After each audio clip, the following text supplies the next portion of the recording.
Hello दोस्तों, मैं लेकर आ गई हूँ आपके लिए एक बहुत ही entertaining Chinese movie. But before we start the movie, do not forget to like the video and subscribe to my channel. Movie की ओपनिंग सीन में हम देखते हैं मिस्टर वैंग को, जो कि इस वक्त मैम शेन के साथ मौजूद थे और उनको अपनी ग्रैंड डॉटर की पिक्चर दिखाते हुए कहने लगे कि मैं आपसे इनकी बात कर रहा था। ये मेरी ग्रैंड डॉटर है, इनका नाम सू है। ये बहुत ही हार्ड वर्किंग और कर्टियस लड़की है। मुझे पूरा यकीन है कि इससे मिलकर आपको बहुत अच्छा लगने वाला है। ये काफी सॉफ्ट हार्ट है और इसकी एज अभी सिर्फ 29 ईयर्स है। तभी हम देखते हैं सू को, जो कि इस वक्त अपने पार्टनर के साथ कांटेक्ट में थी और उससे कह रही थी कि हाँ, मैं अच्छे से जानती हूँ कि हमारी ऑर्गेनाइजेशन इस बार इंटरनेशनल पुलिस साइबर को असिस्ट कर रही है। हाँ, मैं अच्छे से जानती हूँ कि हमें ऑनलाइन ट्रांजैक्शंस पर भी नजर रखनी है, लेकिन देखो मुझे काम पर इतने छोटे घर में भेज दिया। तभी उसको बताया जाता है कि विला के फर्स्ट फ्लोर पर कोई मौजूद है। सू को मजीद डिटेल्स दी जाती है कि विला के फर्स्ट फ्लोर पर इस वक्त एक हैकर मौजूद है, जो कि बहुत ज्यादा स्किलफुल और अपने काम में बहुत ज्यादा एक्सपर्ट है। तुम्हारे पास सिर्फ 5 मिनट है उस तक पहुँचने के लिए। याद रखना, किसी किस्म की गड़बड़ नहीं होनी चाहिए। तुम्हें सारी चीजें अच्छे से मैनेज करना होंगी। जिस पर वो कहने लगी कि 5 मिनट बहुत ज्यादा है, मुझे बस 2 मिनट दे दो।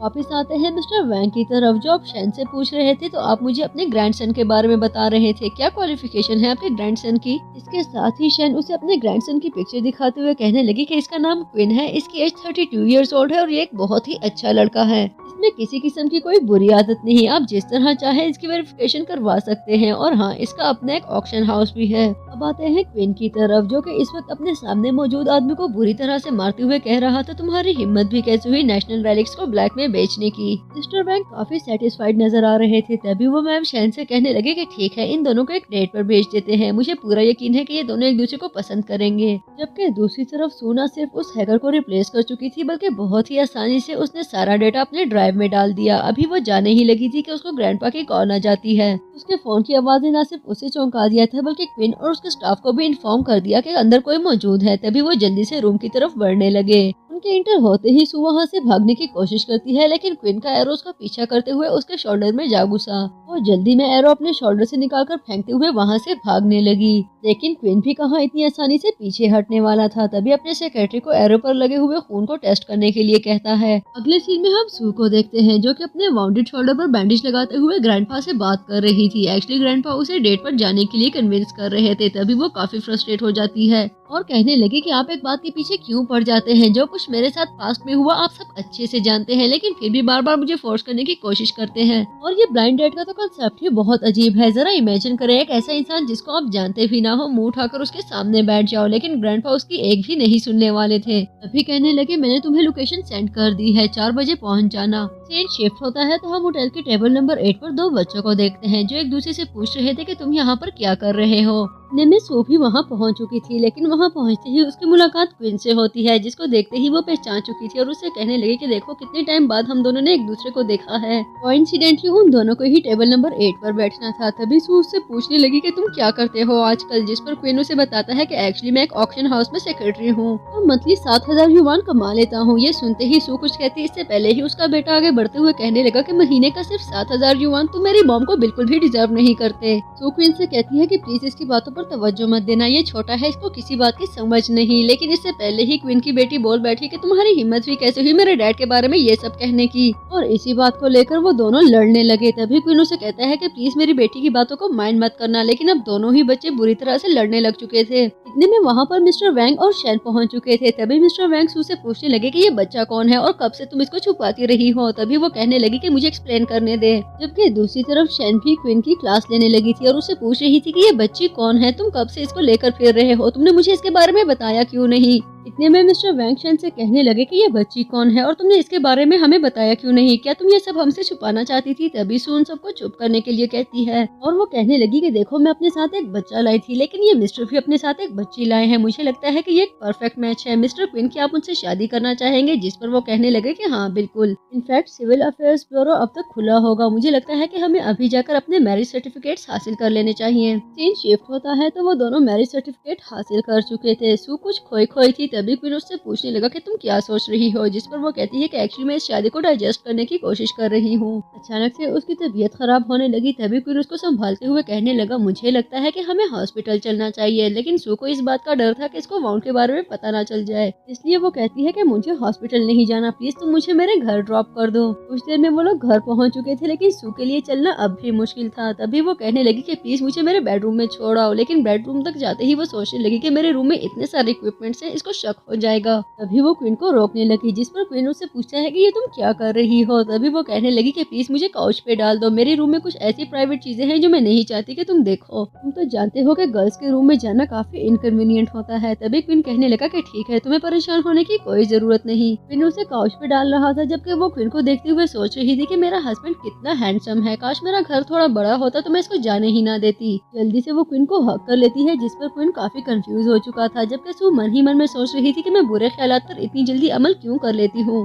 तभी वो पूछने लगा कि तुम इतनी अजीब हरकतें क्यों कर रही हो, जिसके जवाब में सू कहती है कि एक्चुअली मुझे लगता है कि मेरी तबीयत ठीक नहीं है, मैं काफी डिजी फील कर रही हूँ। क्वीन कहने लगा, मुझे फील होता है जैसे तुम्हारा टेम्परेचर भी हो, मुझे लगता है कि मुझे तुम्हारा टेम्परेचर चेक करना चाहिए, तुम्हारा फर्स्ट एड बॉक्स कहाँ पर है। क्वीन कबर्ड से बॉक्स लाता है तो सू की आंखें बंद हो चुकी थी। तभी वो कहने लगा, मैं तुम्हारा कोट उतारने में तुम्हारी हेल्प कर देता हूँ, लेकिन सू उसको अपनी तरफ बढ़ने से रोकते हुए उसे किस करने लगी, जिस पर क्वीन उसे कहता है, मैंने नोटिस किया है कि आज शाम से तुम्हारी हरकतें काफी अजीब गरीब है, आखिर इसकी वजह क्या है। मूवी आगे बढ़ती है तो हम क्वीन को देखते हैं, जो कि इस वक्त अपने सेक्रेटरी के साथ मौजूद था और उसे कह रहा था कि मुझे 2 कमरों का एक छोटा सा घर चाहिए, जिस पर वो पूछने लगा कि ये घर आपको क्यों चाहिए। क्वीन उसे कहता है कि तुम तो जानते हो कि ग्रैंडमा मुझे शादी के लिए कितना प्रेशराइज कर रही थी, तो उनकी खुशी के लिए बिलाखिर मैंने शादी कर ही ली है, इसलिए अब मुझे अपनी वाइफ के लिए एक छोटा सा घर चाहिए। याद रखना, अपनी वाइफ को मैंने यही बताया है कि मैं ऑक्शन हाउस का सेक्रेटरी हूँ, उसको बिल्कुल भी मेरी रियलिटी के बारे में कुछ पता नहीं चलना चाहिए। तभी उसका सेक्रेटरी उससे कहने लगा कि आप अच्छे से जानते हैं कि आपका बैकग्राउंड कितना स्ट्रॉन्ग है, क्या आपको नहीं लगता कि आपको अपनी जैसी किसी लड़की से शादी करनी चाहिए थी। तभी उसको याद आता है कि स्कूल में वो और सू किस तरह एक साथ रहते थे। तभी वो वहाँ से जाते हुए एक दफा फिर मुड़कर देखने लगा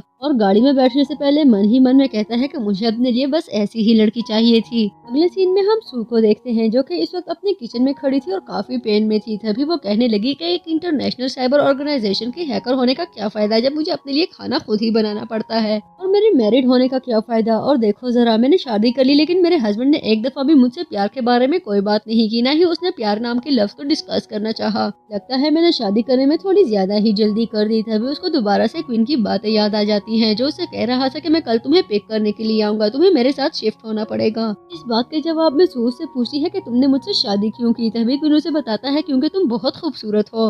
अभी वो अपने ख्यालों की दुनिया में खोई हुई थी। तभी उसको अपने पार्टनर की कॉल आती है, जो उसे मिलने के लिए कह रहा था। कुछ देर में वो अपने पार्टनर से मिलने के लिए पहुंच चुकी थी, जो उससे पूछ रहा था कि मुझे पता चला है तुम्हें आज सिविल अफेयर्स ब्यूरो के बाहर देखा गया, तुम वहाँ पर क्या कर रही थी। और इसके जवाब में सू से खुशी खुशी बताने लगी कि एक्चुअली मेरी शादी हो गई है। ये सुनते ही उसके पार्टनर को काफी गुस्सा आने लगा और उसे कहता है कि तुम शादी कैसे कर सकती हो, देखो तुमने शादी भी कर ली और मुझे बताया भी नहीं। लेकिन सू को उसका बिहेवियर बिल्कुल भी अच्छा न लगा। तभी उससे कहने लगी कि ये मेरा प्राइवेट मामला है और तुम सिर्फ मेरे पार्टनर हो। लेकिन उसकी सुई अब भी अपनी बात पर अटकी हुई थी। तभी कहने लगा कि मुझे बताए बगैर तुम्हें शादी बिल्कुल भी नहीं करनी चाहिए थी, जिस पर वो कहने लगी कि मैं तुम्हें अपने पर्सनल अफेयर्स में इंटरफेयर बिल्कुल भी नहीं करनी दूंगी। सू वहाँ से जाने लगती है। तभी उसका पार्टनर एक दफा फिर उसके वाउंडेड शोल्डर पर वार करता है, जिस पर सू को काफी गुस्सा आ जाता है और वो मन ही मन में कहने लगी कि मेरे इस जख्म को कोई भी ठीक नहीं होने देना चाहता। वो अपने पार्टनर को हिट करना चाहती है, जिस पर वो उसको इंजेक्शन लगाकर वहीं पर बेहोश कर देता है। और इसके साथ ही वो अपने आदमी से कहता है कि इसकी शादी जिससे भी हुई है मुझे जल्दी से उसका डेटा निकाल कर दो। कुछ ही देर में उसके हाथ में मिस्टर क्विन का सारा डेटा मौजूद था। तभी वो अपने आदमी से कह रहा था कि इस लड़के को डील करने में तुम्हें मेरी हेल्प करनी होगी। कुछ देर बाद सू की आंख खुलती है तो वो अब तक अपने पार्टनर के साथ मौजूद थी। तभी उसका पार्टनर उससे कहने लगा कि तुम्हारा वाउंड काफी खराब है, तुम इसे डॉक्टर को क्यों नहीं दिखाती, जिस पर वो कहने लगी कि तुम अपने काम से काम रखो। तभी पार्टनर कहने लगा कि तुम जल्दी से अपने हस्बैंड से डिवोर्स ले लो, मैं बिल्कुल भी नहीं चाहता कि तुम शादी करो। जिस पर वो कहने लगी कि शादी के लिए मुझे तुम्हारी परमिशन की कोई जरूरत नहीं। ये याद रखना कि हमारी ऑर्गेनाइजेशन कुलीग्स के साथ पर्सनल होने की परमिशन नहीं देता। अगर तुम्हारी यही हरकतें रही तो मैं ऑर्गेनाइजेशन को रिक्वेस्ट करूंगी कि वो मेरा पार्टनर चेंज कर दे। जिसके जवाब में वो कहने लगा कि तुम ज्यादा रेजिस्ट ना करो और ओबीडियंट रहो, तुम्हारे लिए यही अच्छा होगा। तभी सू उससे कहती है कि जो कुछ तुम कर रहे हो मैं तुम्हारी कंप्लेन करने पर मजबूर हो जाऊंगी। जबकि दूसरी तरफ हम मिस्टर क्विन को देखते हैं जो कि इस वक्त अपने सेक्रेटरी के साथ अपना रेंटेड हाउस देखने के लिए जा रहा था। तभी उसको बताया जाता है कि एक कार हमें फॉलो कर रही है। सेक्रेटरी अपने गार्ड्स को कॉल करके वहाँ पर पहुँचने के लिए कहता है। इसके साथ ही वो क्विन से कहने लगा मुझे लगता है कि हमें थोड़ी देर के लिए गाड़ी रोक देनी चाहिए। जिस पर क्विन कहने लगा कि नहीं, मैं इन्हें फेस करना चाहता हूँ। इतने में क्विन के गार्ड्स पहुंच चुके थे जो पहुंचते ही उस गाड़ी को रोकते हुए उसमें मौजूद लड़के को अच्छा सबक सिखाते हैं। तभी सेक्रेटरी वापस आकर क्विन को बताने लगा कि उसकी आइडेंटिफिकेशन ना हो सकी, लेकिन मैंने गार्ड्स को बोल दिया है वो सारी आइडेंटिफिकेशन करवा लेंगे। तभी क्विन उसे कहने लगा कि मुझे एक लो प्रोफाइल व्हीकल चाहिए, आज मुझे अपनी वाइफ के साथ घर देखने जाना होगा। सीन शिफ्ट होता है तो हम सू को देखते हैं जो कि इस वक्त क्विन के साथ एक बाइक पर बैठी हुई थी। क्विन उसे कह रहा था कि मैं तुम्हें अपना घर दिखाना चाहता हूँ। एक्चुअली मैंने आजकल ही एक सेकंड हैंड घर खरीदा है। घर सेकंड हैंड है इसलिए ज्यादा अच्छी हालत में नहीं, लेकिन अगर तुम्हें अच्छा ना लगा तो मैं चेंज कर लूंगा। तभी वो कहने लगी कि नहीं, घर को लेकर मैं ज्यादा पिकी नहीं हूँ, हमारा घर जैसा भी है मुझे कबूल है। तभी वो सोचने लगी कि पता नहीं दिन दिहाड़े ऐसा क्यों फील होता है जैसे हर कोई आपको देख रहा हो।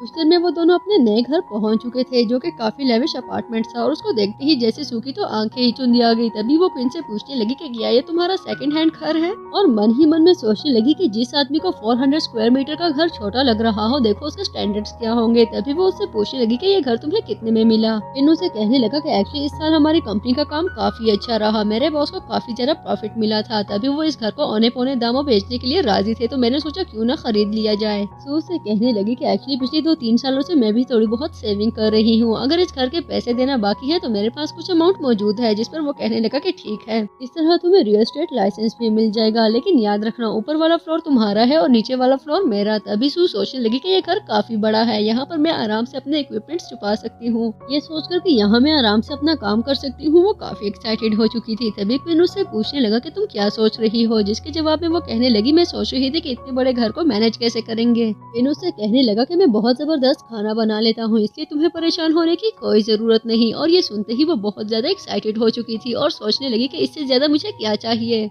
एक हैंडसम और डैशिंग हस्बैंड जो कि खाना भी बना लेता हो, मुझे लगता है ये बहुत आइडियल है। तभी वो कहने लगा कि खाना और बर्तन धोना मेरी जिम्मेदारी, बाकी चीजें तुम संभाल लेना। तभी सू कहती है कि ठीक है, मैं सफाई कर लिया करूंगी। सू क्वीन से कहने लगी कि मुझे किस रूम में रहना होगा। तभी क्वीन उसके करीब होते हुए कहने लगा कि अब तुम मेरी वाइफ हो, ऑफ कोर्स मेरा ही रूम तुम्हारा भी रूम होगा। जिस पर वो कहने लगी कि हमें मिले हुए अभी सिर्फ एक ही दिन हुआ है, मुझे लगता है कि हमें एक दूसरे को थोड़ा टाइम देना चाहिए। जिस पर क्वीन मजीद उसके पास आते हुए उसे कहने लगा कि तुम्हें टाइम किस चीज के लिए चाहिए, मुझे तो लगता है कि हमें आज से ही अपनी शादीशुदा लाइफ शुरू कर देनी चाहिए। लेकिन सू कन्विंस नहीं हुई थी। तभी वो कह रही थी कि मुझे लगता है कि अभी हमें 2 अलग अलग रूम्स में रहना चाहिए, थोड़ा टाइम अलग से स्पेंड करने के बाद और एक दूसरे की नेचर जानने के बाद हम दोनों एक ही रूम में शिफ्ट हो जाएंगे। क्वीन कहता है कि मैं तुम्हें तंग कर रहा था, तुम जब तक चाहो अलग रूम में रह सकती हो। तभी वो कहने लगी अब मुझे चलना चाहिए। तभी वो कहता है कि जब रात को तुम आओगी तो मैं तुम्हारे लिए खाना बना चुका हूँ, तुम खाकर बताना कि खाना कैसा बना है। अगले सीन में हम सू को देखते हैं जिसके सामने उसका पार्टनर मौजूद था जिसकी वो शक्ल भी नहीं देखना चाहती थी। तभी उससे कहने लगी मैंने तुम्हें कितनी दफा कहा है कि मेरे पर्सनल नंबर पर कॉल मत किया करो और ना ही तुम्हें इस तरह मुंह उठाकर मुझसे मिलने के लिए आने की कोई जरूरत है। जिस पर वो कहने लगा कि एक्चुअली हमें नया मिशन मिल चुका है, मैं तुम्हें उसी के बारे में इन्फॉर्म करने आया था। ऑर्गेनाइजेशन की तरफ से ये मिशन हम दोनों को दिया गया है। कल एक ऑक्शन में इंटरनेशनल ऑनलाइन ट्रांजैक्शन होनी है जिसकी सारी इन्फॉर्मेशन हम दोनों को निकालनी होगी। वो सू को काट देते हुए कहने लगा कि एड्रेस इस पर मौजूद है। तभी वो सोचने लगी कि ये सब कुछ इतना जाना पहचाना क्यों लग रहा है, लेकिन साथ ही वो सोचती है कि मुझे लगता है कि आज मैं क्वीन का खाना मिस करने वाली हूँ। जबकि पार्टनर उसको मिशन के लिए बेस्ट विशेष देते हुए वहाँ से जाने लगा। अगले सीन में सू अपनी मिशन के लिए निकल चुकी थी जिसके मुताबिक उसको ऑक्शन में होने वाली ऑनलाइन ट्रांजैक्शन की सारी इन्फॉर्मेशन निकलवानी थी। सिर्फ सू ही नहीं बल्कि क्वीन भी उस ऑक्शन में मौजूद था। तभी होस्ट बताने लगा कि इस ऑक्शन में सिर्फ ऑनलाइन ट्रांजैक्शन को एक्सेप्ट किया जाएगा। वहाँ पर इस ऑक्शन में इंटरेस्टेड बहुत सारे बिजनेसमैन भी मौजूद थे। एक्चुअली ये ऑक्शन एक होटल में अरेंज की गई थी जिसके ऑनर का नाम लू था। लू के साथ उसकी गर्लफ्रेंड भी मौजूद थी और सू अच्छे से जानती थी कि उसका टारगेट कौन है। लू की गर्लफ्रेंड वॉशरूम जा रही थी तभी सू उसके पास से गुजरते हुए उसे टकरा जाती है जिस पर वो कहने लगी कि क्या तुम अंधी हो, लेकिन सू उसके साथ अपना टाइम जाया करने के बजाय अपने टारगेट पर फोकस करती है। तभी वो ऊपर जाते हुए अपने हाथ में मौजूद यूएसबी ड्राइव कंप्यूटर से कनेक्ट करने लगी। अचानक से वहाँ पर क्वीन आ जाता है जो उससे कहने लगा कि यकीनन तुम उनकी साइड पर नहीं हो, तो मैं तुमसे पूछता हूँ कि तुम कौन हो जो उनके पीछे पड़ी हुई हो। सू उसके लिए बिल्कुल भी रेडी नहीं थी। तभी क्वीन उसे यूएसबी देने के लिए कहता है, लेकिन ऑब्वियसली सू इतनी आसानी से उसको यूएसबी नहीं देना चाहती थी और इसी बात पर वो दोनों फाइट करने लगे। लेकिन ऑब्वियसली क्वीन से जीतना इतना आसान नहीं था। तभी वो कहने लगी कि अब मेरे पास सिर्फ एक ही ऑप्शन है कि मुझे यहाँ से भाग जाना चाहिए। लेकिन भला भागती भी कैसे? क्वीन उसको नीचे गिरा देता है। तभी वो कहने लगी कि आइंदा मैं किसी भी मिशन पर जाते हुए स्कर्ट बिल्कुल नहीं पहनूंगी। अपनी फाइटिंग स्किल्स दिखाते हुए क्वीन ने उसे कन्विंस कर लिया था कि तुम मुझसे जीत नहीं सकती। तभी वो मजबूरन उसको यूएसबी दे देती है। तभी अचानक से वहाँ पर लू और उसकी गर्लफ्रेंड आ जाते हैं, जो कि इस वक्त काफी मूड में थे। तभी मजबूरन उन दोनों के कबर्ड में छुपना पड़ा, जो कि काफी ऑकवर्ड सिचुएशन थी।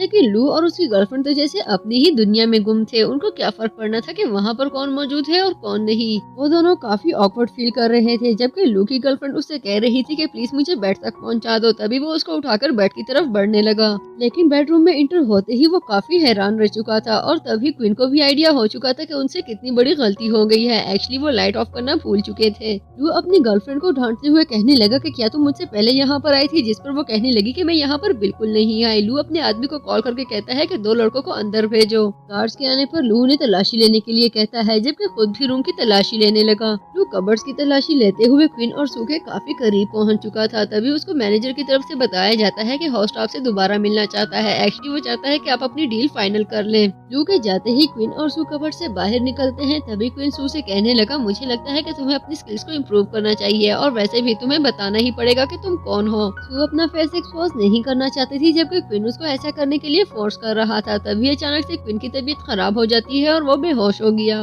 एक्चुअली ये सब सू के ड्रैगर पर लगे हुए ड्रग्स की वजह से हुआ था, लेकिन वो सेटिस्फाइड बिल्कुल भी नहीं थी, क्योंकि इन ड्रग्स ने काम करने के लिए बहुत ज्यादा टाइम लिया था। सू नहीं चाहती थी कि मिस्टर लू क्वीन को यहाँ पड़ा देख ले। तभी वो वहाँ से चली जाती है, लेकिन गेटअप चेंज करते हुए उसे याद आता है कि यूएसबी तो उसने हासिल ही नहीं की। इसी सोच में वो बाहर आती है तो उसकी नजर क्वीन पर पड़ती है, जिसको देखते ही वो सोचने लगी कि इसकी फिजिक बिल्कुल उसकी तरह है जिसके साथ अभी मैं फाइट करके आई हूँ। लेकिन कोई बात नहीं, अभी पता लगवा लेते हैं कि ये मैटर क्या है। लेकिन वो आगे बढ़ने लगी, तभी लू की गर्लफ्रेंड उसके सामने अपना पाँव रखते हुए उसे नीचे गिरा देती है। वहाँ पर मौजूद कुछ लोग उसको रोकने की कोशिश करते हैं। तभी वो कहने लगी कि एक्चुअली आप इस लड़की को जानते नहीं, ये काफी चीप लड़की है और मुझे ऐसे लोगों को टारगेट करने की कोशिश करती है। जबकि सूट से हुए सोच रही थी कि मिस्टर क्वीन मुझे देख रहे हैं, मैं उसके सामने इतनी इंसल्ट बर्दाश्त नहीं कर सकती। लेकिन वो लड़की सू पर गिराने के लिए वाइन का गिलास उठाती है। तभी क्वीन सू को बचाने के लिए आगे बढ़ता है। इन सब का इस तरह सीन क्रिएट करना मिस्टर लू को बिल्कुल भी अच्छा न लगा। तभी क्वीन का सेक्रेटरी से एक्सप्लेनेशन देते हुए कहने लगा कि आपने यहाँ पर अजीब लोगों को इकट्ठा किया हुआ है। सिर्फ यही नहीं बल्कि इस ऑक्शन की सिक्योरिटी भी काफी वीक है। और ये सुनने के बाद लू अपनी गर्लफ्रेंड को थप्पड़ मारकर उसे नीचे गिरा देता है।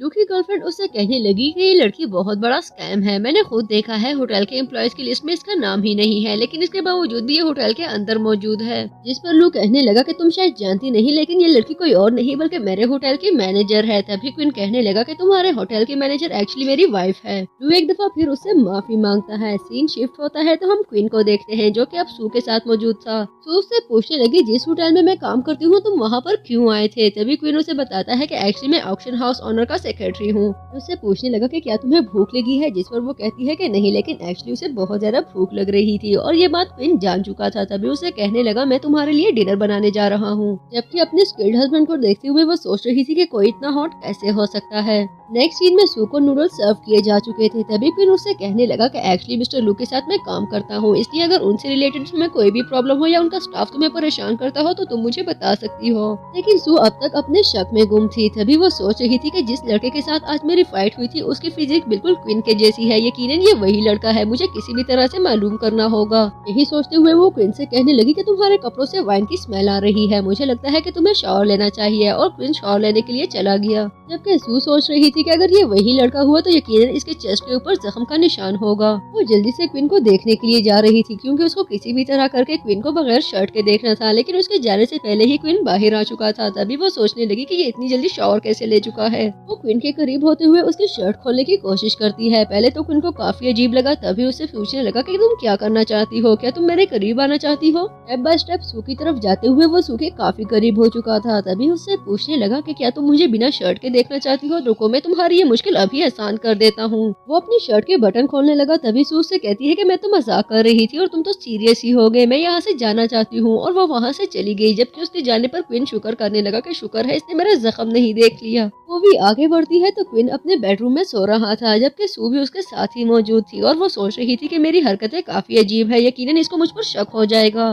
लेकिन क्या किया जा सकता है। अब मेरे पास सिर्फ एक ही ऑप्शन है कि मैं इसको सब कुछ सच सच बता दूं, क्योंकि किसी भी तरह मुझे कंफर्म करना होगा कि कहीं ये वही लड़का तो नहीं जो मुझे होटल में मिला था। इतने में क्वीन की आंख खुलती है और वो सू से पूछने लगा कि तुम क्या सोच रही हो, और उसने डिसाइड कर लिया कि मैं इसको सब कुछ सच सच बता दूंगी, लेकिन जल्द ही अपना डिसीजन चेंज करते हुए उसे कहने लगी मैं तुम्हें किस करना चाहती हूँ। एक दूसरे को पैशनेटली किस करने के बाद वो सू को दोबारा से सोने के लिए कहता है। तभी कोई नॉक करता है तो क्वीन कहने लगा मुझे देखने दो बाहर कौन है। दरवाजा खुलने पर सू का पार्टनर बाहर मौजूद था। तभी वो अंदर आते हुए कहने लगा मैं यहाँ पर सू से मिलने आया हूँ, मैं जानता हूँ तुम उसके हस्बैंड हो, लेकिन प्लीज उसे भुला लो। इतने में सू भी वहाँ आ चुकी थी। अपने पार्टनर को वहाँ देखकर उसे बिल्कुल भी खुशी नहीं हुई। तभी क्वीन कहने लगा कि तुम दोनों बैठकर बातें करो, मैं तुम्हारे लिए कुछ बना लेता हूँ। क्वीन कुकिंग में बिजी था। तभी सू अपने पार्टनर से कहने लगी तुम यहाँ पर क्या कर रहे हो, जिस पर वो कहने लगा कि तुमने शादी कर लिया और शादी के बाद ही तुमने अपना पहला मिशन फेल कर लिया, इसलिए मुझे परेशानी हो रही थी। तुम्हारा इस तरह मिशन को फेल करना मास्टर को भी बिल्कुल अच्छा नहीं लगा और वो काफी गुस्से में थे। तभी सू कहने लगी कि इस सब का मेरी शादी से कोई ताल्लुक नहीं और मैं खुद अपने आप को सजा देने वाली हूँ। क्वीन उन दोनों की बातें सुन रहा था। तभी वो सू को नीचे से कुछ चीजें लाने के लिए कहता है, जिस पर पार्टनर भी कहता है कि मैं किचन में आकर तुम्हारी हेल्प कर देता हूँ। लेकिन किचन में आते ही वो क्वीन को बातें सुनाने लगा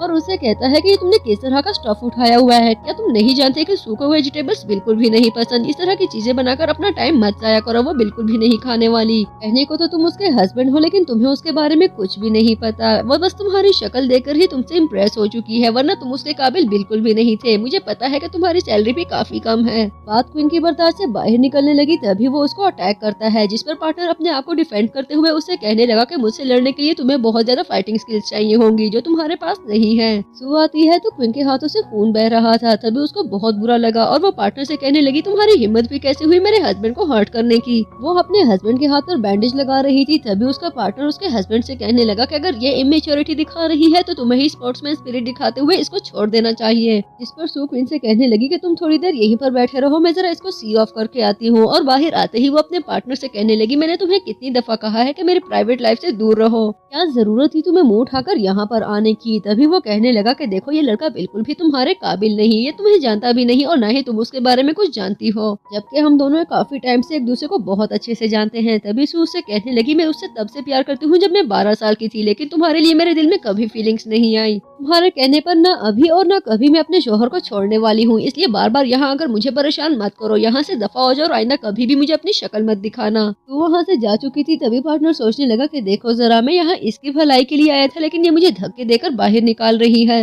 नेक्स्ट सीन में क्वीन अपना बनाया हुआ खाना सर्व कर चुका था और वो नोटिस कर रहा था कि ये सब एक्चुअली सू को बिल्कुल भी अच्छा नहीं लग रहा। तभी वो उसे पूछने लगा कि अगर ये सब तुम्हें अच्छा नहीं लग रहा तो क्यों खा रही हो। उसे पार्टनर की बात याद आती है जो उससे कह रहा था कि इसके हस्बैंड होते हुए भी तुम उसके बारे में कुछ भी नहीं जानते, और इसी बात पर उसको काफी गुस्सा आ गया। तभी वो सारा खाना उठाकर डस्टबिन में फेंक देता है।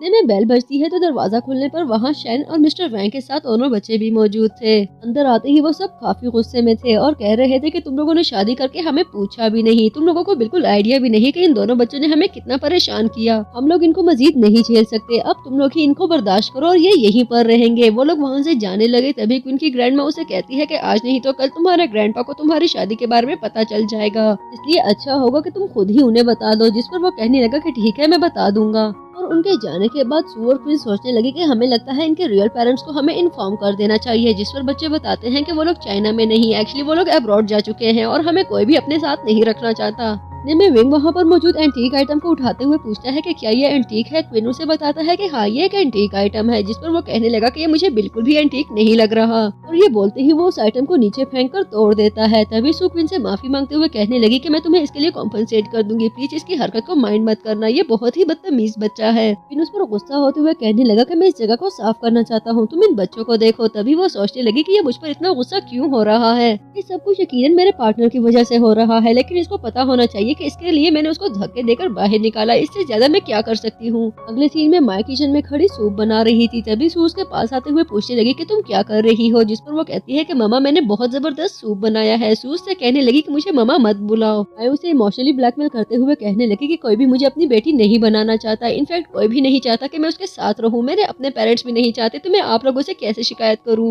माई सू को अपना सूप ट्राई करने के लिए कहती है, जिसको सूंघने के बाद सू उससे पूछने लगी कि तुमने इसमें वाइन क्यों डाली है। तभी मैं बताने लगी कि मैंने सिर्फ टेस्ट को बेटर करने के लिए थोड़ी सी वाइन डाली है। वो ट्राई करने पर सू को काफी अच्छा लगा। तभी एक एक करके वो 3-4 बाउल्स कंज्यूम कर चुकी थी और काफी ड्रंक हो चुकी थी और वो माए से पूछने लगी कि देखो जरा मिस्टर क्वीन मेरे साथ कैसा बिहेव कर रहे हैं। कल तक सब कुछ बिल्कुल ठीक चल रहा था, लेकिन आज उनका बिहेवियर मेरे साथ इतना कोल्ड हो गया है, मुझे समझ ही नहीं आ रही मैं क्या करूं। जिस पर मायो से कहती है कि आप जाकर उनसे बात करें। क्वीन के रूम के बाहर आकर सू चिल्ला चिल्लाकर उसका नाम पुकारने लगी। तभी क्वीन बाहर आकर उससे पूछने लगा कि तुमने ड्रिंक क्यों की है। जिस पर वो कहती है कि मैंने ड्रिंक नहीं की, बस मैं टुन हो गई हूँ। इस पर वो कहने लगा तुम्हारी तबीयत मुझे ठीक नहीं लग रही, तुम यही रुको, मैं तुम्हारे लिए हैंगओवर ड्रिंक बनाता हूँ। तभी वो कहती है कि मुझे हैंगओवर ड्रिंक की नहीं तुम्हारी जरूरत है। क्वीन सू को लेकर रूम में आता है तो वो उससे पूछने लगी कि तुम मुझसे इतने नाराज क्यों हो। कल तक सब कुछ ठीक था, लेकिन आज तुम्हारा बिहेवियर इतना चेंज हो गया है कि मुझे यकीन ही नहीं आ रहा। क्वीन को उसपे बहुत ज्यादा प्यार आ रहा था। उसको याद आता है कि जब सू ने उससे पूछा था कि तुमने मुझसे शादी क्यों की, तो उसने कहा था कि क्योंकि तुम बहुत खूबसूरत हो, जबकि एक्चुअली वो सू को पहले से ही पसंद करता था। तभी वो सू से कहने लगा कि मैं तुमसे बहुत ज्यादा प्यार करता हूँ। जिसके जवाब में वो कहने लगी कि मुझे इससे ज्यादा कुछ भी नहीं चाहिए, बस मैं तुम्हें किस करना चाहती हूँ।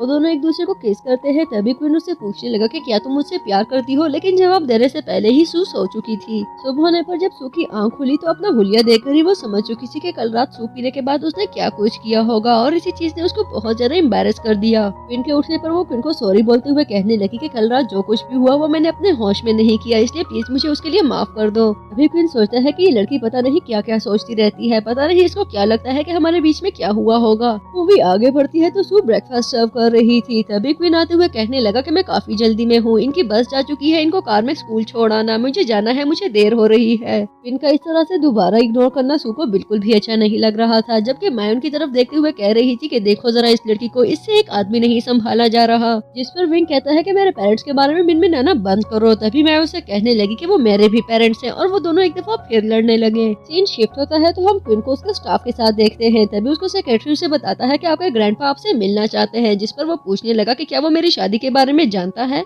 इसके जवाब में उसका सेक्रेटरी उसे कहता है कि हाँ वो आपकी शादी के बारे में जान चुका है और शायद इसीलिए वो आपसे मिलना चाहता है। अंदर आने पर उसकी मुलाकात अपने ग्रैंडपा से होती है, जिसके साथ उनकी फेवरेट नैना भी मौजूद थी। लेकिन वो काफी गुस्से में थे और क्वीन से पूछने लगे कि तुम्हारी हिम्मत भी कैसी हुई इस तरह मुंह उठाकर किसी से भी शादी कर लेने की, क्या तुम नहीं जानते कि तुम हमारी फैमिली के हायर हो। तभी क्वीन कहने लगा कि हायर होने का मतलब ये नहीं कि आप लोगों ने मुझे बांध लिया हो, शादी ऑब्वियसली मुझे उसी से करनी थी जिसे मैं पसंद करता हूँ। अगर आपने किसी को मेरे लिए चूज किया हो तो आपको पता होना चाहिए कि वो मुझे पसंद नहीं है। एक्चुअली उसका इशारा नैना की तरफ था, लेकिन ग्रैंडपा भी अपने नाम के एक थे और उससे कहने लगे कि तुम जितनी जल्दी उस लड़की से अपनी जान छुड़वा लो तुम्हारे लिए अच्छा होगा, वरना तुम मुझे कुछ और स्टेप उठाने पर मजबूर कर दोगे। ग्रैंडपा वहाँ से जा चुके थे। तभी क्वीन नैना से कहने लगा तुम अच्छे से जानती हो कि हम दोनों सिर्फ फ्रेंड्स हैं, मैंने कभी तुम्हें उस नजर से नहीं देखा जिस तरह से तुम चाहती हो। नैना उसे कहने लगी कि तुम्हारी फैमिली की डॉटर इन लॉ बनने और फिर एक बच्चे की माँ बनने की ट्रेनिंग लेने के लिए मुझे सालों लगे हैं और तुमने किसी से भी शादी कर ली है। तुम्हें नहीं लगता मेरे मुकाबले में एक ऑर्डिनरी लड़की से शादी करके तुमने घाटे का सौदा किया है। जिस पर वो कहने लगा कि वो ऑर्डिनरी लड़की नहीं बल्कि मेरा प्यार है। तुम ग्रैंडपा को खुद ही समझा दो कि हमारे बीच में कुछ नहीं है, मैंने कभी तुम्हें उम्मीद नहीं दिलाई, इसलिए अच्छा होगा कि हमारी फ्रेंडशिप इफेक्ट ना हो। क्वीन वहाँ से जा चुका था। तभी नैना की सेक्रेटरी उसे सू के बारे में बताते हुए कहने लगी कि ये काफी एवरेज लड़की है। जिस पर वो कहने लगी मुझे इसमें बिल्कुल भी इंटरेस्ट नहीं कि इसने शादी किससे की है, लेकिन इसे ये नहीं कहना चाहिए था कि इसे अपनी वाइफ से प्यार है। उस लड़की को लगता है कि वो मुझसे मेरे सालों का प्यार छीन लेगी और मैं आराम से उसको उसकी जिंदगी गुजारने दूंगी। ऐसे नहीं होता, उसको अपने किए के कॉन्सिक्वेंसेस को फेस करना ही पड़ेगा। वो भी आगे बढ़ती है तो सू अपने होटल में मौजूद थी और वो सोच रही थी कि पता नहीं क्वीन को क्या हो गया है। अभी गिने गिने दिन ही कितने हुए हैं हमारी शादी को, उसका बिहेवियर कितना चेंज हो गया है। कहीं ऐसा ना हो जाए कि जितनी जल्दी हमारी शादी हुई है इतनी ही जल्दी हमारी डिवोर्स हो जाए। और ये सोचकर ही उसे बहुत ज्यादा बुरा लगने लगा। तभी उसको बताया जाता है कि बाहर एक VIP गेस्ट आपको बुला रहे हैं। एक्चुअली बाहर नैना मौजूद थी, जिसकी सेक्रेटरी होटल स्टाफ को डांटते हुए कह रही थी कि आप लोगों ने मेरी मैम की हैवी बाइक का क्या हाल कर दिया है, आप लोगों को इसके लिए कॉम्पनसेट करना होगा, जल्दी से अपने मैनेजर को बुलाओ, मुझे उससे बात करनी है। तभी स्टाफ वहाँ पर सू को बुलाता है। वहाँ पर आते ही सू बाइक को देखती है और कहने लगी कि ये 1.7 मिलियन की है, इतनी एक्सपेंसिव तो नहीं है जितना शोर आप लोगों ने बजाया हुआ है। यहाँ पर आने वाले गेस्ट 60-70 मिलियन की बाइक लाते हैं। मुझे लगा पता नहीं आप लोगों के कौन सा सोने का पहाड़ खराब हो गया है। और ये सुनते ही सेक्रेटरी से कहने लगी कि तुम एक बहुत ही बदतमीज लड़की हो। सू से कहने लगी कि आपकी तारीफ का शुक्रिया और वहाँ से जाने लगी। तभी नैना उससे कहती है कि तुम उतनी स्पेशल तो नहीं हो जितना क्वीन तुम्हारे पीछे पागल हुआ पड़ा है। सू उससे पूछने लगी कि तुम कौन हो, जिस पर वो बताती है कि मैं क्वीन की वो वाइफ हूँ जिसको उसके लिए उसकी फैमिली ने चूज किया, तुम्हारी तरह नहीं कि मुंह उठाकर जबरदस्ती उसकी फैमिली में घुसने की कोशिश करूँ। इसके जवाब में सू से कहती है कि मैंने आज तक क्वीन के मुंह से तुम्हारा नाम भी नहीं सुना, लेकिन खैर तुमसे मिलकर अच्छा लगा, और वैसे तुम भी इतनी स्पेशल नहीं कि उसकी फैमिली तुम्हें चूज करे। सू की इस बात पर नैना को बहुत गुस्सा आता है। तभी वो कहने लगी कि तुम मुझे अपने साथ किसी भी लिहाज से कंपेयर करो तो तुमने हार ही जाना है। तभी सू कहने लगी तो क्यों ना एक रेस लगाई जाए, हार कर तुम्हें पता चल जाएगा कि तुम किसी भी लिहाज से मुझसे बेटर नहीं हो, लेकिन ये याद रखना अगर तुम हार गई तो तुम्हें झुककर मुझसे माफी मांगनी होगी। रेस लगाने के बाद सू से हरा चुकी थी और उससे कहने लगी कि माफी मांगने की कोई जरूरत नहीं, मैंने तुम्हें माफ कर दिया। और इसी बात ने नैना को मजीद गुस्सा दिला दिया। दूसरी तरफ जब क्वीन को इस सब के बारे में पता चलता है तो उसे नैना पर बहुत गुस्सा आने लगा और वो सोचता है मुझे नहीं लगता कि नैना को हमारी फ्रेंडशिप के बारे में कोई परवाह हो। जबकि नैना खुद ग्रैंडपा को अपनी साइड पर करने में मसरूफ थी और उसके सेक्रेटरी ग्रैंडपा को बता रही थी कि वो लड़की काफी बदतमीज है। उसने आज अपनी बाइक से नैना को जान से मारने की कोशिश की। वो तो शुक्र है कि हमने इन्हें बचाया। इतने में क्वीन वहाँ पर आकर कहने लगा नैना तुम्हारी हिम्मत भी कैसे हुई सू को परेशान करने की। मैं तुम्हें बता दूं कि आइंदा से मेरे नाम पर मौजूद किसी प्रॉपर्टी में भी तुम अपना पाँव नहीं रखोगी। इस बात पर वो सब बुरी तरह से रिएक्ट करने लगे। तभी क्वीन कहता है कि मैं अपने किसी डिसीजन को भी चेंज नहीं करता, होगा तो वही जो मैं कह चुका हूँ, इसलिए बेहतर होगा कि तुम लोग इस पर अमल करो, इस लड़की को कभी मेरे सामने मत लाओ। ये बात सुनते ही ग्रैंडपा की तबीयत खराब होने लगी तो क्वीन वहाँ से जा चुका था। तभी उसका सेक्रेटरी से समझाते हुए कहने लगा मुझे नहीं लगता कि आपको अपने ग्रैंडपा से टक्कर लेनी चाहिए। लेकिन क्वीन उसे कहता है मुझे ना तो ग्रैंडपा की कोई परवाह है और ना ही इस लड़की की जिससे मैं किसी भी कीमत पर अपनी जान छुड़ाना चाहता हूँ। इतने में उसको विंग की कॉल आती है जो उसे बताता है कि मॉम ने बहुत ज्यादा ड्रिंक कर ली है। विंग घर पहुँचता है तो सू की तबीयत काफी खराब थी। तभी वो बच्चों को डांटते हुए कहने लगा कि इसको इतनी सारी वाइन किसने ला कर दी, जिस पर विंग कहता है कि हमें नहीं पता, अपनी वाइफ को खुद संभालो। विंग सू को लेकर रूम में आता है जबकि विंग माई को देखते हुए कहने लगा एक तो तुम इतनी डिस्कस्टिंग हो, तुम्हारी शक्ल देखने को भी दिल नहीं करता, पहले ही मूड ऑफ हो जाता है। जबकि क्वीन सू को रूम में लाते हुए उसे पूछ रहा था कि तुम्हारी हिम्मत भी कैसे हुई इतने खुले हाथों से ड्रिंक करने की, तुम्हें क्या लगता है कि तुम हर रात यही तमाशा करोगी और मैं बर्दाश्त करूंगा। लेकिन सू तो अपनी ही दुनिया में गुम थी और उसे पूछने लगी कि वो लड़की कौन है, तुम्हारी वजह से एक लड़की आकर मुझे प्रोवोक करने की कोशिश करती है। उसने कहा कि तुम्हारी फैमिली उसे चूज कर चुकी है, तो क्या जरूरत थी मुझसे शादी करने की जब तुम उसे ही पसंद करते हो, तुम्हारी फैमिली भी उसे ही पसंद करती है। तभी वो कहने लगा मैं तुम्हें पहले बता चुका हूँ, तुम बैठो मैं तुम्हारे लिए हैंगओवर ड्रिंक बनाता हूँ। लेकिन वो कहने लगी मुझे हैंगओवर ड्रिंक नहीं चाहिए, मुझे तुम्हारे साथ समय बिताना है। मुझे बताओ तुम मुझसे क्यों नाराज हो, कल भी तुमने खाना उठाकर डस्टबिन में फेंक दिया था जबकि मैं अच्छा खासा खाना खा रही थी। तभी वो कहने लगा तुम्हारा पार्टनर तुम्हारे बारे में मुझसे ज्यादा जानता है। सू से कहने लगी तो तुम इस बात को लेकर मुझसे गुस्सा हो, जिस पर वो कहने लगा कि नहीं इस बात पर गुस्सा नहीं हूँ, गुस्सा इस बात पर हूँ कि मैंने तुम्हें बताया था कि मैं तुमसे प्यार करता हूँ लेकिन तुमने मुझे जवाब नहीं दिया। सू फिर नैना का जिक्र करते हुए कहने लगी कि वो लड़की कितने आराम से मुझे बोलकर चली गई है कि तुम्हें इस दुनिया में उससे ज्यादा कोई भी नहीं चाह सकता। उसे लगता है कि मैं तुम्हारे बारे में कुछ भी नहीं जानती, जबकि मैं तुम्हें तब से जानती हूँ जब मैं 12 साल की थी। अगर तुम्हें मुझ में इंटरेस्ट नहीं और उस लड़की को पसंद करते हो तो मुझे डिवोर्स दे दो। और ये सुनते ही वो कहने लगा कि क्या तुम्हारा दिमाग खराब है, तुम्हें लगता है कि डिवोर्स इतनी इजी है, जो बात तुमने की है इसके लिए तुम्हें मुझे एक्सप्लेनेशन देना होगी। तभी वो उसको डोमिनेट करते हुए उससे पूछने लगी कि मुझे नहीं तुम्हें एक्सप्लेनेशन देने की जरूरत है, तुम्हारे दिल में कोई और है लेकिन मुझसे नाराज होते फिर रहे हो, मुझे तो ये भी नहीं पता कि तुम्हारे दिल में मेरे लिए क्या है। तभी क्वीन उसे अपने करीब करते हुए उसे कहता है कि मैं तुम्हें बहुत ज्यादा पसंद करता हूँ लेकिन तुम्हारे दिल में मेरे लिए कुछ भी नहीं। अगर तुम मुझे बता देती कि तुम्हारे दिल में मेरे लिए क्या फीलिंग्स है तो शायद मैं तुमसे नाराज ही नहीं होता। तभी सू उसके करीब होते हुए उसके कान में कहती है कि मैं तुमसे बहुत प्यार करती हूँ। तभी क्वीन उसका हाथ अपने दिल पे रखते हुए कहने लगा कि देखो मेरा दिल कितनी जोरों से उछल रहा है, एक्चुअली मैं तुम्हें बहुत पसंद करता हूँ। बात मजीद आगे बढ़ती तभी सू कहने लगी कि मुझे लगता है काफी देर हो चुकी है, अब हमें सोना चाहिए। क्वीन कहने लगा कि मैं शॉवर लेना चाहता हूँ, तुम अगर चाहो तो सो सकती हो और अगर चाहो तो मेरे साथ आ सकती हो। सू उसका हाथ रोकते हुए कहने लगी क्या जरूरत है इतनी लेट शॉवर लेने की। तभी क्वीन उसको अपने हाथों में उठाते हुए कहने लगा मुझे लगता है कि तुम्हें मेरे साथ चलना चाहिए। सू बहुत ज्यादा रेजिस्ट करने के बावजूद भी खुद को ना बचा सकी। जबकि दूसरी तरफ विंग बोतल चेक करते हुए सोच रहा था कि उसने कुछ ज्यादा ड्रिंक नहीं की, देखो सभी बॉटल्स भरी पड़ी हैं। तभी मैं उसे बताने लगी कि ये सब मेरा ही आइडिया था। एक्चुअली सू बिल्कुल भी ड्रंक नहीं थी, इनफैक्ट वो क्वीन की फीलिंग्स को जानने के लिए ये सब ड्रामा कर रही थी। नेक्स्ट सीन में सू की आंख खुलती है तो वो सोचने लगी कल रात जितना ड्रामा मैंने किया मैं तो इससे नजरें भी नहीं मिला सकती। वो उठने लगी लेकिन क्वीन उसे रोकते हुए कहने लगा कि क्या तुम दोबारा से सब कुछ भूल चुकी हो। इस पर सू कहती है कि हाँ ड्रिंक करने की वजह से मुझे कुछ भी याद नहीं कि कल रात क्या हुआ था। तभी अचानक से क्वीन उसको सारी रिकॉर्डिंग सुनाने लगा। वो पूछने लगी कि आखिर तुमने रिकॉर्डिंग क्यों की है। क्विन उससे पूछने लगा कि क्या तुम्हें कुछ याद आया, जिस पर वो कहने लगी कि हाँ मुझे सब याद है। तभी सू उससे पूछती है कि वैसे तुम मुझे कब से पसंद करते हो, जिस पर वो बताता है कि जब से हम ब्लाइंड डेट पर मिले थे। सू कहने लगी मुझे लगता है कि अब मुझे उठ जाना चाहिए, हमें काम के लिए भी जाना होगा और वैसे भी काफी देर हो चुकी है। कहानी का सबसे बड़ा ट्विस्ट तब सामने आता है जब क्विन बेड पे पड़े सू के एक बार को संभालते हुए अपने सेक्रेटरी को फोन करके कहने लगा कि मैं तुम्हें एक चीज भेज रहा हूँ, इसका डीएनए टेस्ट करो और इसका डीएनए टेस्ट उस खून से मैच करो जो कि एरो पर लगा हुआ था। एक्चुअली क्विन को भी कहीं न कहीं सू पर शक हो चुका था, लेकिन फोन काटने के बाद वो मन ही मन में कहने लगा आई विश के ये कोई कोइंसिडेंट हो। जबकि दूसरी तरफ हम सू को देखते हैं जो कि इस वक्त अपने पार्टनर के साथ मौजूद थी और उसे पूछ रही थी कि मास्टर की तरफ से अभी तक मुझे पनिश क्यों नहीं दी गई। जिस पर पार्टनर कहता है कि एक्चुअली मैंने अभी तक तुम्हारे मिशन को रिपोर्ट ही नहीं किया, वरना तुम इतने चैन से यहाँ ना बैठी होती। इसके साथ ही वो बताने लगा कि एक्चुअली मैंने कुछ चीजें इन्वेस्टिगेट करवाई हैं जो कि क्वीन और उसकी फैमिली से रिलेटेड हैं। क्या तुम जानती हो कि क्वीन का ताल्लुक उस वेल्दी फैमिली से है जो कि पिछले 100 साल से यहाँ की इकोनॉमी पर राज कर रही है। इनफैक्ट ब्लैक मार्केट में भी इनका काफी धंधा चलता है। जिस पर वो कहने लगी कि अपनी बकवास बंद करो, मैं क्वीन को अच्छे से जानती हूँ, वो एक नॉर्मल गाय है। अगले सीन में वो अपने घर आती है तो पार्टनर की बातें उसको अंदर ही अंदर परेशान कर रही थी, लेकिन अपने एक्सप्रेशंस को नॉर्मल करते हुए वो अपने घर में इंटर होने लगी। वो क्वीन से बच्चों के बारे में पूछने लगी तो वो बताता है कि उनको मैंने ग्रैंड पेरेंट्स के घर भेज दिया है। एक्चुअली मैं चाहता था कि हम दोनों आराम से कैंडल लाइट डिनर एंजॉय करें। क्वीन सू को फॉक और नाइफ देता है तो वो अपने प्रोफेशनल अंदाज में नाइफ पकड़ती है, जिस पर क्वीन को एक दफा फिर वो लड़की याद आती है जिसका सामना उसके साथ होटल में हुआ था। लेकिन सू जल्दी से अपने नॉर्मल कैरेक्टर में वापस आने लगी। तभी एक प्लेट गिरने लगती है तो वो जल्दी से कैच करने लगी, लेकिन जल्दी नीचे फेंक कर कहने लगी कि मैं इसको कैच ना कर सकी, प्लीज मुझे माफ कर देना। वो दोनों डिनर करने लगे। तभी सू क्वीन से उसकी फैमिली के बारे में पूछती है और उससे पूछने लगी कि जिस लड़की को तुम्हारी फैमिली ने तुम्हारे लिए चूज किया था वो काफी अमीर लग रही थी, क्या तुम एक अमीर इंसान हो? देखो मैं इतने सालों से तुम्हारे साथ इन टच नहीं रही, इसलिए मैं तुम्हारी फैमिली के बारे में कुछ भी नहीं जानती। जिस पर वो कहने लगा कि तुम अच्छे से जानती हो, स्कूल में भी मैं एक गरीब लड़का था और आज भी गरीब हूँ। हाँ नैना एक अमीर लड़की है, लेकिन मैं उससे शादी भी इसलिए नहीं करना चाहता था क्योंकि मुझे पता था वो मेरे साथ सेटल नहीं हो सकती है। और मन ही मन में सोचने लगा कि प्लीज मुझे इस झूठ के लिए माफ कर देना।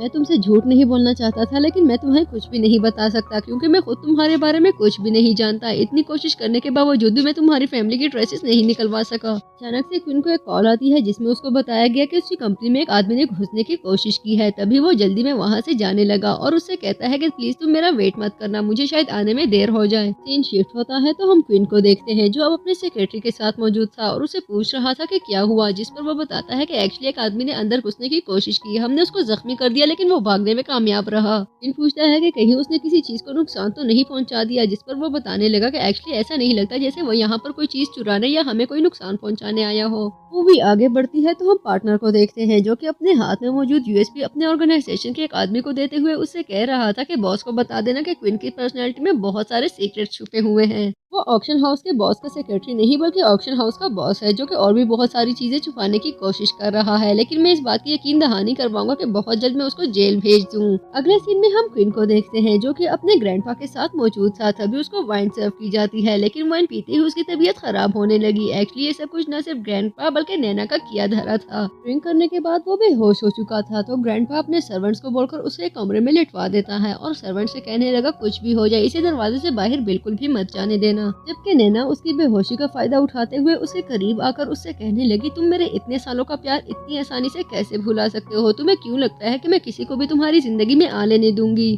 जबकि दूसरी तरफ क्वीन के लिए परेशान सू उसके नंबर पर कॉल करती है तो नैना की सेक्रेटरी कॉल अटेंड कर उसे कहने लगी कि एक्चुअली वो नैना के साथ रूम में मौजूद है और अपना फोन उन्होंने मेरे पास रखवाया है। सू के पूछने पर सेक्रेटरी उसे अपना एड्रेस बताती है तो कुछ ही देर में सू वहाँ पहुँच चुकी थी। तभी सेक्रेटरी उसे अपने पीछे चलने के लिए कहने लगी। सू के अंदर आने तक क्वीन को भी होश आ चुका था और वो नैना के काफी करीब मौजूद था। वो रजिस्टर था इससे पहले ही सू सेक्रेटरी के साथ अंदर आ चुकी थी और वो उन दोनों को देख भी चुकी थी। सू क्वीन के मुंह पे थप्पड़ मारते हुए कहने लगी ये सब क्या हो रहा था? तभी नैना आगे बढ़कर कहने लगी तुम्हारी हिम्मत भी कैसे हुई इस पर हाथ उठाने की? लेकिन कोई जवाब देने की बजाय सू उसको भी एक थप्पड़ मार देती है और इसके साथ ही क्वीन से कहने लगी मैंने तुमसे पोलाइटली पूछा था कि तुम्हारा नैना के साथ क्या रिलेशनशिप है, लेकिन तुमने सारी चीजें डिनाई कर दी। लेकिन देखो मेरे पीठ पीछे तुम ये गुल खिलाते फिर रहे हो। जबकि वो कहने लगा कि एक्चुअली मैं ड्रंक था, मुझे बिल्कुल भी आइडिया नहीं कि ये सब कैसे हुआ, मैं बिल्कुल भी इसके करीब नहीं आया। लेकिन सू उसकी एक बात सुनने के लिए भी रेडी नहीं थी।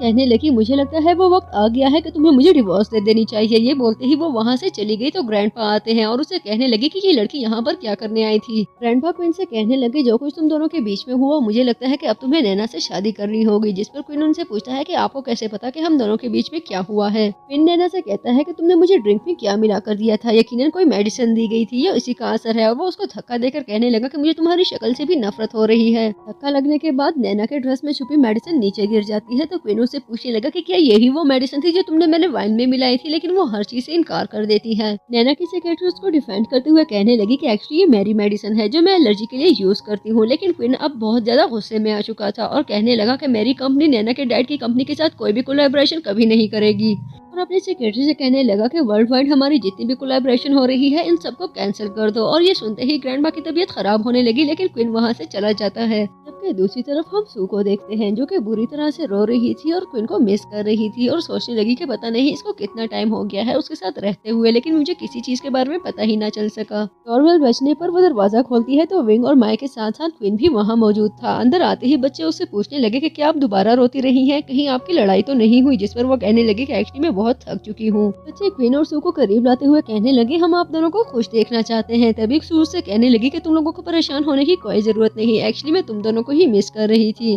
बच्चों के जाने के बाद क्वीन उसको अपनी ब्लड रिपोर्ट दिखाते हुए कहने लगा कि देखो ये सब कुछ ड्रग्स की वजह से हुआ था, मैंने तुम्हें कल रात भी बता दिया था कि उन्होंने मुझे ड्रग्स दी थी। तभी सू कहने लगी कि अगर ड्रग्स दे दी थी तो तुम उसके घर पे कर क्या रहे थे, लेकिन प्लीज बच्चों के सामने नॉर्मल रहना, मैं उनको मजीद टेंशन नहीं देना चाहती। वो दोनों पक चुके हैं हमारी लड़ाइयाँ देख देख कर। सीन शिफ्ट होता है तो हम मिस्टर क्वीन को देखते हैं जो कि अब अपने ऑफिस में मौजूद थे और अपने सेक्रेटरी से अपने बिजनेस के अपडेट्स पूछ रहे थे। तभी सेक्रेटरी बताने लगा कि हमने सन फैमिली के साथ अपनी सारी ओवरसीज कोलैबोरेशन खत्म कर दी है। तभी वो कहने लगा अब मुझे लगता है कि हमें अपनी सारी स्ट्रेटेजीज को दोबारा से सेट करना होगा। ऐसा करो कि मिस्टर लू के होटल पे एक मीटिंग अरेंज करो, लेकिन याद रखना कि उनके मैनेजर लेवल के सारे एम्प्लॉयज वहाँ पर जरूर मौजूद हों। जिस पर सेक्रेटरी कहने लगा सीधे सीधे बोल दे कि आप मैम सू से मिलना चाहते हैं। जिस पर वो कहने लगा कि क्या इसमें भूलने वाली कोई बात बाकी है, मैं ऑब्वियसली उससे मिलना चाहता हूँ। मूवी आगे बढ़ती है तो हम सू को देखते हैं जो कि इस वक्त अपने होटल में ड्यूटी कर रही थी। तभी उसको पार्टनर की कॉल आती है जो उसे कह रहा था कि ऑक्शन की सारी आइटम्स तुम्हारे होटल में मौजूद हैं, क्योंकि तुम उस होटल में काम करती हो इसलिए ये मिशन तुम्हें दिया गया है। लेकिन याद रखना मिस्टर क्वीन को किसी किस्म का डिस्काउंट देने की कोई जरूरत नहीं। तभी वो कहती है कि ठीक है मैं तुम्हारी बात समझ चुकी हूँ और इसके साथ ही वो ऑक्शन रैलिक्स में से एक आइटम उठाकर अपने पास रखती है। नीचे आने पर मिस्टर लू की गर्लफ्रेंड उससे पूछने लगी कि इतना इंपॉर्टेंट फंक्शन चल रहा है तुम कहाँ चली गई थी, या फिर शायद तुम दोबारा से किसी अमीर इंसान को टारगेट करना चाहती थी लेकिन अभी तुम्हें कोई शिकार नहीं मिला। तभी से उससे कहने लगी कि क्या तुम चाहती हो कि तुम्हें दोबारा उठाकर बाहर फेंक दिया जाए, अपना काम से काम रखो और मुझे मेरा काम करने दो। लू की गर्लफ्रेंड उससे कहने लगी तुम्हारे हस्बैंड की औकात ही क्या है, वो ऑक्शन हाउस ऑनर का सेक्रेटरी है लेकिन प्रश्न तुम्हारे ऐसे हैं जैसे ऑक्शन हाउस को ऑन करता हो।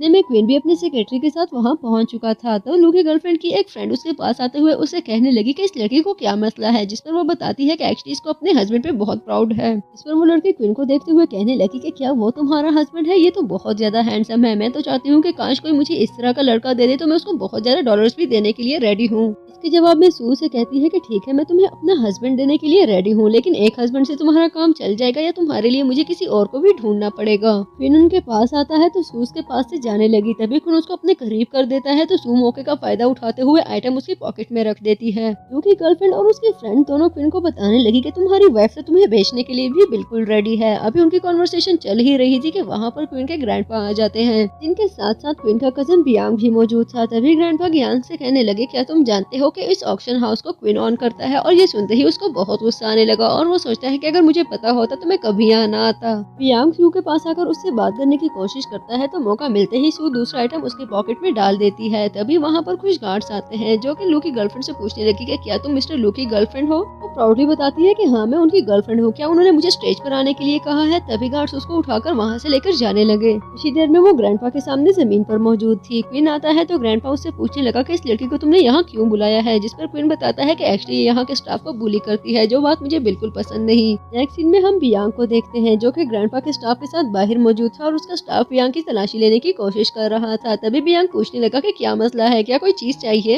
जब स्टाफ उसकी पॉकेट में मौजूद दूसरा रोलेक्स आइटम निकालता है तो उसको बहुत गुस्सा आने लगा और कहता है कि ये सब कुछ क्विन ने किया है, मैं उसको छोड़ूंगा नहीं। नेक्स्ट सीन में सू अब तक अपने मिशन पर काम कर रही थी, तभी उसके फोन पर उसको नोटिफिकेशन दिखाई देता है जिसके मुताबिक माय और विंग को खतरा था। तभी वो समझ चुकी थी कि वो दोनों बच्चे अब सेफ नहीं रहे, जबकि दूसरी तरफ यही नोटिफिकेशन क्वीन को भी मिल चुका था। तभी वो अपने सेक्रेटरी से कहने लगा जल्दी मेरे घर पहुंचो, माय और विंग को खतरा है। एक्चुअली उन दोनों को किसी ने किडनैप कर लिया था। क्वीन सेक्रेटरी के साथ वहाँ पहुँचता है तो सेक्रेटरी उसे बताने लगा कि बच्चे घर पर मौजूद नहीं है, लगता है किसी ने उनको किडनैप कर लिया है। इतने में क्वीन को बियांग की कॉल आती है जो उसे कह रहा था कि हम दोनों का ताल्लुक एक ही फैमिली से है, लेकिन तुम मेरे लिए चीजें मुश्किल करना चाहते हो, यही वजह है कि तुम्हारे बच्चे आज मुश्किल में हैं। क्वीन समझ चुका था कि बच्चे बियांग के पास है, तभी उसे पूछने लगा कि तुम क्या चाहते हो, मुझे जल्दी से अपनी टर्म्स और कंडीशन बताओ, मैं किसी भी तरह से उन बच्चों को नुकसान नहीं पहुंचने दे सकता। बियांग उसे वहां पहुंचने के लिए कहता है और एक बड़ी अमाउंट अपने बैंक में ट्रांसफर करने के लिए कहता है, लेकिन इसके साथ ही वो उसे कहने लगा कि पुलिस को बुलाने की गलती बिल्कुल भी मत करना।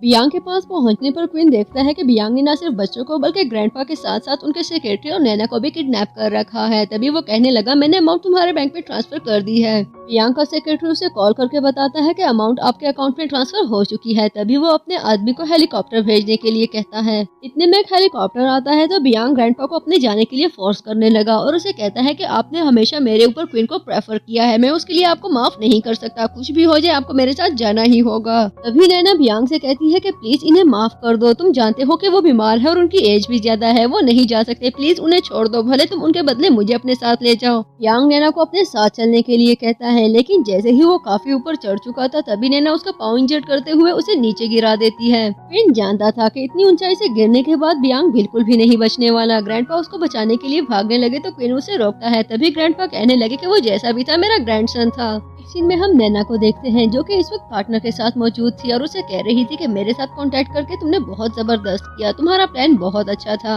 इस पर वो कहने लगा कि तुमने बियांग को मारकर फजूल काम किया, उसको मारने की कोई जरूरत नहीं थी, उससे हमें कोई खास खतरा नहीं था। तभी नैना कहने लगी कि हमारे सीक्रेट्स मरे हुए लोगों के पास रहे, ये ज्यादा अच्छा है। सीन शिफ्ट होता है तो हम सू को देखते हैं जो कि इस वक्त पार्टनर के साथ मौजूद थी और उसे पूछ रही थी कि तुम मुझे क्वीन के बारे में बता रहे थे, उसकी फैमिली पर तुम्हें शक है, मैं उसके बारे में मजीद जानना चाहती हूँ। ऐसा भी क्या किया क्वीन फैमिली ने कि तुम उनको ब्लैक मार्केट से जोड़ने पर लगे हो। तभी वो कहता है कि एक्चुअली मैं तुम्हें इसके बारे में एक प्रूफ देना चाहता हूँ और एक ड्राइव उसे देकर वहाँ से भेज देता है। सू के जाने के बाद पार्टनर का आदमी उसे कहता है कि आपने मैम से झूठ बोला है, जबकि आप अच्छे से भी जानते हैं कि वो बुरी तरह से हर्ट होने वाली है। तभी पार्टनर कहने लगा कि उसको हर्ट होने के बाद अपने आप को रिकवर करना आता है। अगले सीन में हम सू को देखते हैं जो कि इस वक्त क्वीन के ऑफिस में मौजूद थी और उसका लैपटॉप ऑपरेट करने के लिए ऊपर जाने की कोशिश कर रही थी, लेकिन जल्द ही वो अपनी कोशिश में कामयाब होते हुए उसके लैपटॉप तक पहुंच चुकी थी। जल्द ही उसको पता चल चुका था कि पार्टनर की कही हुई सारी बातें बिल्कुल सच थी। दरअसल क्वीन एक स्मगलर था जो कि एंटीक और ऑक्शन के लिए पेश की जाने वाली रेलिक्स को स्मगल किया करता था।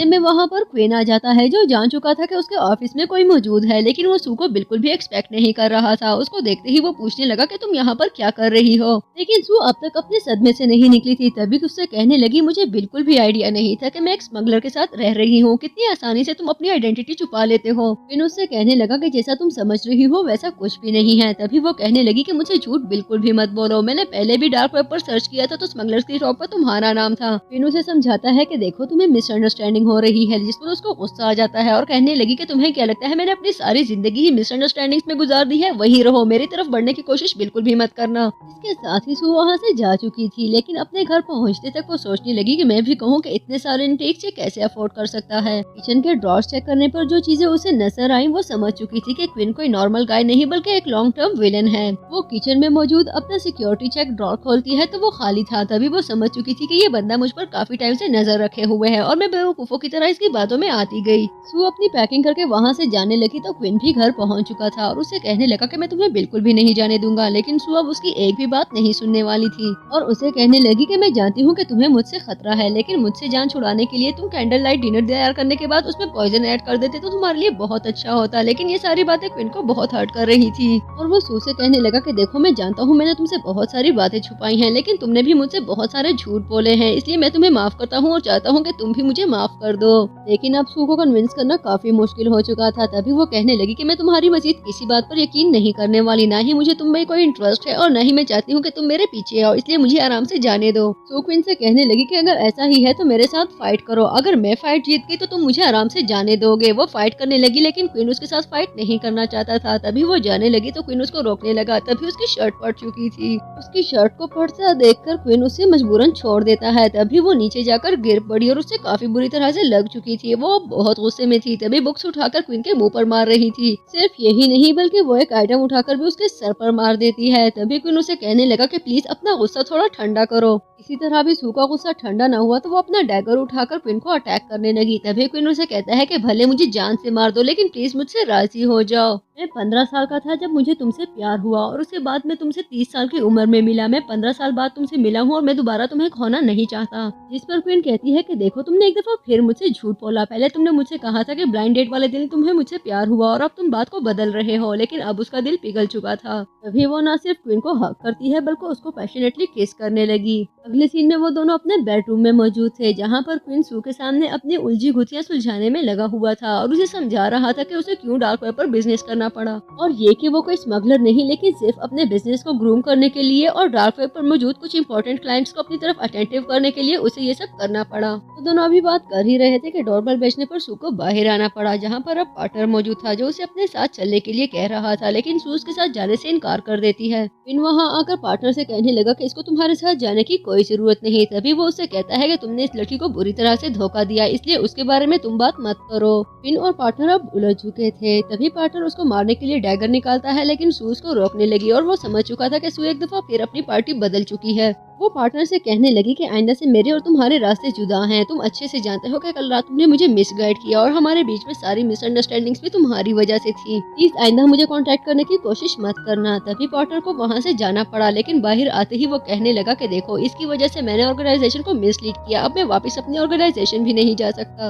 लेकिन मैं क्वीन को इतनी आसानी से छोड़ूंगा नहीं। इसको पता चल जाएगा कि इसने किससे पंगा लिया है। सीन शिफ्ट होता है तो ग्रैंडपा के इनवाइट करने पर मिस्टर वैंग, शैन, सू और क्वीन उनकी डाइनिंग टेबल पर मौजूद थे। वो सब कॉन्वर्सेशन कर रहे थे। तभी ग्रैंडपा वहाँ आकर कहने लगे कि मुझे लगता है तुम्हें अभी नैना से शादी करनी चाहिए थी। तभी शैन कहने लगी कि मैं देख सकती हूँ कि क्वीन सू के साथ बहुत ज्यादा खुश है और मेरे लिए क्वीन की खुशी से ज्यादा कोई चीज मैटर नहीं करती। तभी नैना कहने लगी कि मुझे लगता है कि अब ड्रिंक सर्व की जानी चाहिए। इन सर्व करते हुए सर्वेंट वाइन सू के कपड़ों पर गिरा देता है, जिस पर ग्रैंडपा को बहुत ज्यादा गुस्सा आने लगा और वो कहने लगे कि तुमने मेरी बेटी के मुंह पे थप्पड़ मारा है, मैं उसकी ये इंसल्ट बिल्कुल भी बर्दाश्त नहीं करूंगा। लेकिन सर्वेंट कहता है कि एक्चुअली आज मेरी तबीयत ठीक नहीं। सू को अपना ड्रेस साफ करने के लिए कहता है तो उसे वॉशरूम जाना पड़ा, जहाँ जाते ही उसकी तबीयत खराब होने लगी। एक्चुअली उस वॉशरूम में कुछ स्प्रे किया गया था जिसकी वजह से वो बेहोश हो चुकी थी। काफी देर तक वेट करता रहा। उसके बाद सर्वेंट उसे बताता है कि एक्चुअली मैम सू पर मौजूद ही नहीं है, जहाँ पर वो गई थी वहाँ पर वो है ही नहीं। मुझे लगता है कि वो कहीं भागकर चली गई हैं। फिन सू को फोन करने की कोशिश करता है तो वो फोन नहीं उठाती। तभी वो उसको ढूंढने के लिए बाहर जाने लगा तो गार्ड्स उसका रास्ता रोकते हैं। फिर दूसरी तरफ हम सू को देखते हैं जो अब होश में आ चुकी थी। तो वो देखती है कि उसके पास उसका पार्टनर मौजूद है और वो उससे पूछने लगी कि मैं यहाँ पर क्या कर रही हूँ।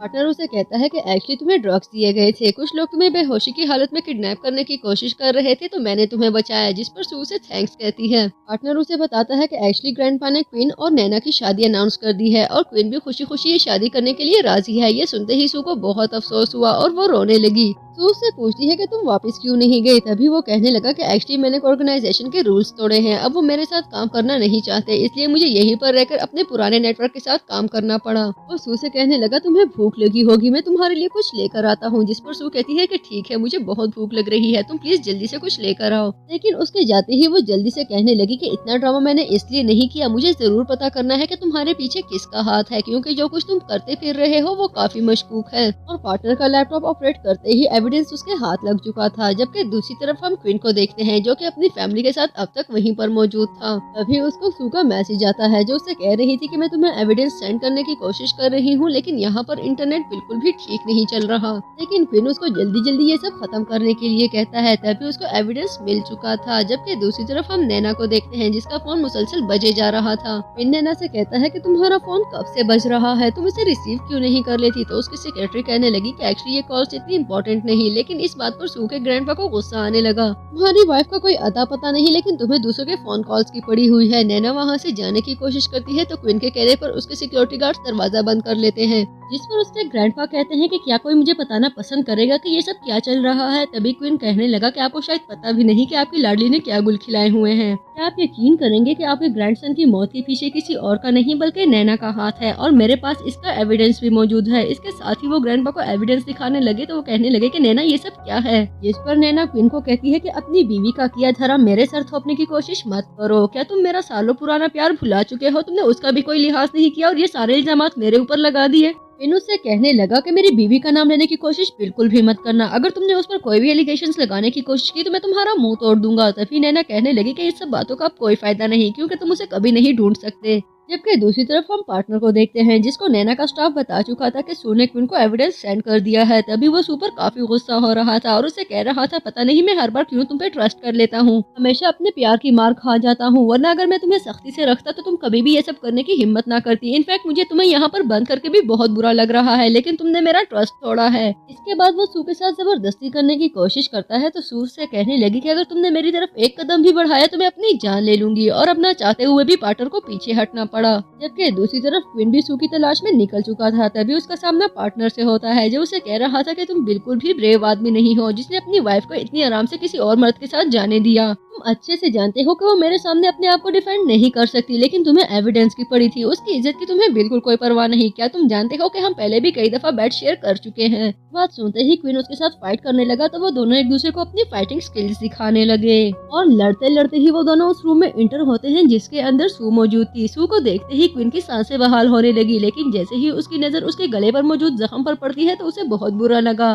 जबकि पार्टनर अब काफी जख्मी हालत में मौजूद था। तभी क्वीन सू से पूछता है कि क्या तुम्हारे साथ ये सब इसने किया है, जिस पर वो कहने लगा, मैंने कहा था ना कि हम दोनों ने बहुत इंजॉयमेंट की है। क्वीन गुस्से में कोई गलत कदम उठाता तभी सू से कहने लगी, मुझे नहीं लगता कि अब ये बच पाएगा, हमें कुछ भी करने की जरूरत नहीं है, इस तरह तड़प तड़प कर मर जाए ये यही डिजर्व करता है, हमें यहाँ से चलना चाहिए। सीन शिफ्ट होता है तो सू क्वीन के साथ उसके बेडरूम में मौजूद थी। तभी क्वीन उसे कह रहा था कि मैं जानता हूँ तुम्हारी लाइफ की डिसीजंस मैं नहीं ले सकता, लेकिन जिस तरह अपनी जॉब के लिए तुम अपनी जान को खतरे में डालती हो मुझे बिल्कुल नहीं पसंद। इस पर सू कहती है कि हाँ मैं समझ सकती हूँ, अब मुझे भी लगता है कि मुझे रिजाइन कर देना चाहिए, बस ये एक प्रोजेक्ट कंप्लीट हो जाए उसके बाद मैं रिजाइन करके कोई नॉर्मल सी जॉब शुरू कर दूंगी। क्वीन उसके मजीद करीब होते हुए कहने लगा कि तुम्हारे गले पर ये निशान मुझे बिल्कुल भी अच्छा नहीं लग रहा, इसको छुपाने के लिए मुझे मजीद निशान बनाने पड़ेंगे, और वो अपनी कोशिश जारी रखने लगा। अगले सीन में उनकी आंख खुलती है तो वो दोनों एक दूसरे से अपने प्यार का इजहार कर रहे थे। तभी क्वीन को उसके सेक्रेटरी की कॉल आती है जो उसे बता रहा था कि मिस्टर वैंग और शेन को किडनैप कर लिया गया है। तो वो दोनों जल्दी में वहाँ पहुँचने लगे। नैना तक पहुँचने में क्वीन और सू को बस थोड़ी ही देर लगी थी, लेकिन वहाँ पहुँचते ही क्वीन उसे कहने लगा कि देखो तुम अच्छे से जानती हो कि ये लोग ओल्ड हैं और तुम्हें इन्हें इस हालत में नहीं रखना चाहिए, जल्दी से बताओ तुम्हारी कंडीशंस क्या है।